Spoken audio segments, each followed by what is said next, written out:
mọ̀ nípa Ọ̀gá Ajọ Eleto Idibo Tuntun Lorileede Naijiria Ọjọgbọn Amupitan. Ààrẹ orílẹ̀-èdè yìí Tinubu ti yan Ọjọgbọn Amupitan ní alága Àjọ Eleto Idibo. Olórí orílẹ̀-èdè yìí Ààrẹ Bọ́lá Ahmed Tinubu ti yan Ọjọgbọn Amupitan sípò alága Àjọ Eleto Idibo INEC lórílẹ̀-èdè yìí.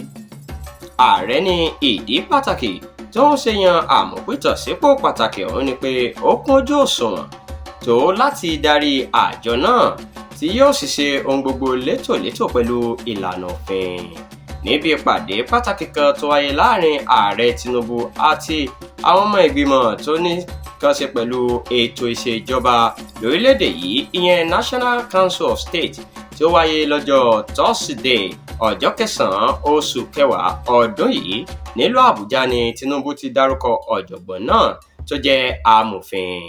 Olùdámọ̀ràn pàtàkì fún ààrẹ lórí ìròyìn Báyọ̀ Ọ̀nànúgà tó fi ìdí ìròyìn náà múlẹ̀ fáwọn oníròyìn sọ pé ààrẹ Tinubu nígbàgbọ́ pàtàkì nínú ọ̀jọ̀gbọ́n Amupitan ló ṣe yàn án. Ó tún sọ síwájú pé ìyànsípò rẹ̀ kò ṣẹ̀yìn àwọn iṣẹ́ ribiribi tí ọkùnrin náà ti gbé ṣe látẹ̀yìnwá.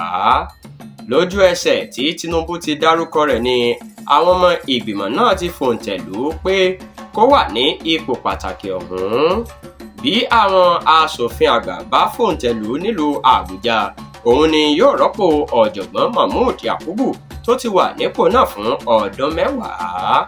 Ọjọ́ Ìṣẹ́gun Tuesday yìí ni ọ̀jọ̀gbọ́n Yakubu kọ̀wé fipò rẹ̀ sílẹ̀ gẹ́gẹ́ bí alága INEC.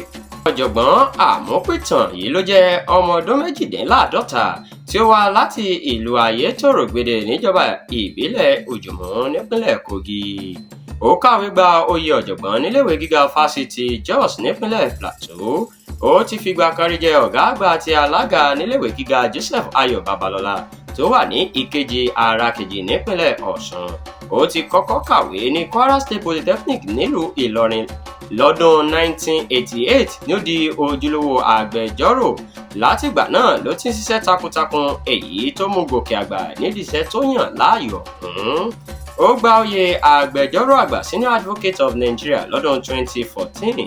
Bákan náà ló ti kọ lára àwọn ìwé òfin orílẹ̀-èdè yìí, nínú wọn ni Corporate Governance Model and Principles lọ́dún 2008, Documentary Evidence in Nigeria lọ́dún 2008, Evidence Law Theory and Practice lọ́dún 2013 àti Principles of Company Law lọ́dún 2013. Lára àwọn ibi tó ti ṣiṣẹ́ ní Integrated Dairies Limited, the Nigeria Institute of Advocacy Legal Studies àti the Council of Legal Education.